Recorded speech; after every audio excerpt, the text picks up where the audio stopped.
আমরা বেশ কয়েকবার শুনেছি বলতে যে আওয়ামী লীগের রাজনীতিতে থাকা উচিত এবং তাদেরকে রাজনীতি করার সুযোগ দেওয়া উচিত, সেই কথাটি বলেছেন। বেশ কয়েক জায়গায় লেখালেখি হচ্ছে যে আবারও রাজনীতিতে সক্রিয় হয়ে ওঠার চেষ্টা করছে আওয়ামী লীগ। তো আপনার কাছে কি মনে হয় আসলে কি হওয়া উচিত এই ক্ষেত্রে? আওয়ামী লীগকে কি রাজনীতি করতে দেওয়া উচিত এখন?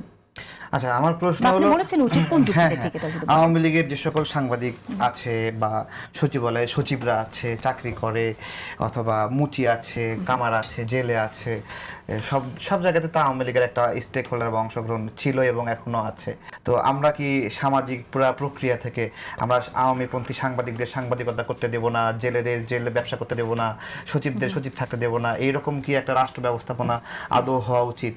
মানে তাহলে তাদেরকে একটি তো হচ্ছে যে আওয়ামী মনোভাব সম্পন্ন যারা আওয়ামী লীগকে সমর্থন করে তাদের, আরেকটি হচ্ছে যে আওয়ামী লীগকে রাজনীতি করতে দেয়া। দুটোর মধ্যে আওয়ামী সাংবাদিক যারা বা আওয়ামীপন্থী সাংবাদিক আছেন তারা সাংবাদিকতা করতে পারবেন না? না, সেটা নিশ্চয়ই হওয়া উচিত। সেটা কি হওয়া উচিত? সেটা নিশ্চয়ই হওয়া উচিত। এটাই আমি বলছি, এটা হওয়া উচিত। কিন্তু আমার প্রশ্ন আমি হচ্ছে যাচ্ছি পন্থীদের নিয়ে না। হ্যাঁ, কি প্রশ্ন তাহলে? আপনি মানে আওয়ামী লীগের রাজনীতিতে ফেরা নিয়ে আমার প্রশ্ন আপনার কাছে। আমি সবকিছু মিলেই বলতেছি। আমরা কি জামাতকে বিএনপির সঙ্গে তুলনা করবো এই মুহূর্তে, যে জামাত ভালো না বিএনপি ভালো? আমরা কি সেই তুলনা করবো, নাকি আমরা বলবো জামাত ভালো না আওয়ামী লীগ ভালো? আমরা কোন কম্পেয়ারটা এই মুহূর্তে করব?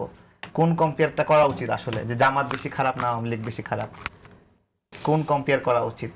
ঐতিহাসিকভাবে, সময়ের প্রেক্ষিতে, ডিমান্ড অনুযায়ী বিএনপির সাথে কি জামাতের তুলনা করা উচিত? আমি জিজ্ঞাসা করছি। নিশ্চয়ই উচিত না। হ্যাঁ, আমি সেইভাবেই বলছি যে আওয়ামী লীগ বেশি খারাপ নাকি জামাত বেশি খারাপ। আচ্ছা, আমরা কি এই তুলনা করে তারপর তাদেরকে রাজনীতি করতে দেব, সেটা আপনি বলতে চাইছেন? না, আমি সেই তুলনা পরে। বিষয় হলো যে দেখেন, আজকে যে জায়গাতে আওয়ামী লীগ নিয়ে একটু মৃদু মৃদু সুরে কথা বলা হচ্ছে স্পেস দেওয়ার বিষয়ে, আজ থেকে 6 মাস আগে কিন্তু এরকম ছিল না। এইটুকু চিন্তা করাও কঠিন ছিল। বঙ্গবন্ধুকে বঙ্গবন্ধু বলা অনেক কঠিন ছিল। সরাসরি ফটফট করে বলে দিচ্ছিল শেখ মুজিব বলে দিচ্ছিল। সেই মানুষগুলোই ভাষা চেঞ্জ করে আবার বঙ্গবন্ধু বলছে।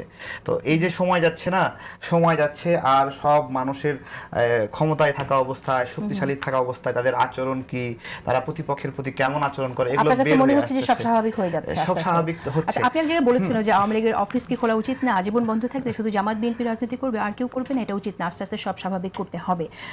তাহলে সেক্ষেত্রে সরকার তো বিএনপি সরকার তো যে আইন পাশ করেছে, যারা সন্ত্রাস বিরোধী যে আইনটি পাশ করেছে, সেই আইনের বরাদ দিয়ে বলতে হয় তো সেই জায়গায় সেই সুযোগটি নেই এখন আওয়ামী লীগের।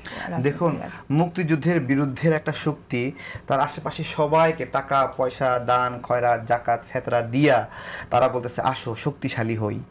তো তাহলে মুক্তিযুদ্ধের বিরুদ্ধে শক্তি এরকম, মানে আসমান দুনিয়া ভগবান আল্লাহর এক জায়গায় কইরা যদি তারা শক্তি অর্জন করে দেশের ক্ষমতা চায়, তাহলে কি মুক্তিযুদ্ধের চিন্তার মানুষগুলো একত্রিত হয়ে তাদেরকে মানে পরাজিত করার চেষ্টা করা কি অন্যায়?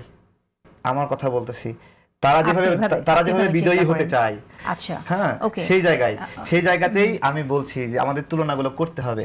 এই যে তারা তাদের বয়ানটা জুলাইয়ের পরে কি বয়ানটা দিছিল, যে রাজাকার পরিচয় সম্মানে, এখন যখন রাজাকার পরিচয় সম্মানে স্ট্যাবলিশ করে ফেলতেছে, যখন দেখতেছে মুক্তিযোদ্ধাদের অনেক অসম্মান করছে, টেনে হিসড়ে মাটিতে ফেলে দিচ্ছে, জুতার মালা পরাই দিচ্ছে, তখন আমাদেরকে বলতে বাধ্য হচ্ছে যে রাজাকার পরিচয় আসলেই রাজাকার, যেটা রাজাকাররাই ত্যাগ করতে চায়, এবং তার প্রমাণ পাচ্ছি তারা এখন শিশু মুক্তিযোদ্ধা হতে চায়।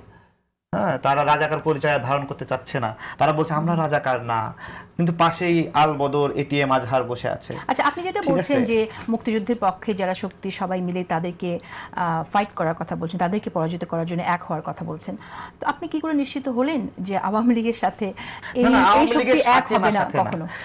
আমি বলছি আওয়ামী লীগও জামাতের সাথে একত্রিত হতে পারে।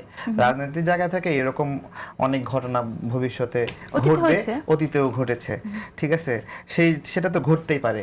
কিন্তু আমরা কোন জায়গাটা দেখি যে একজন মুক্তিযোদ্ধাকে অসম্মান করা হচ্ছে, তারা বেকায়দায় আছে, পেরেশানিতে আছে, তাদের পরিচয় দিলে তারা হেনস্থার শিকার হচ্ছে, এই বিষয়গুলো আমরা দেখেন। আপনি মনে করছেন বিএনপি সরকার তাদেরকে প্রোটেক্ট করতে পারছে না?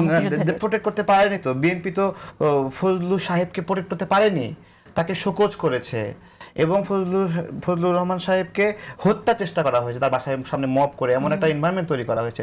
ওই সময় তো বিএনপি তাকে সেভাবে প্রোটেক্ট করেনি। তাকে শোকজ কেন করলো?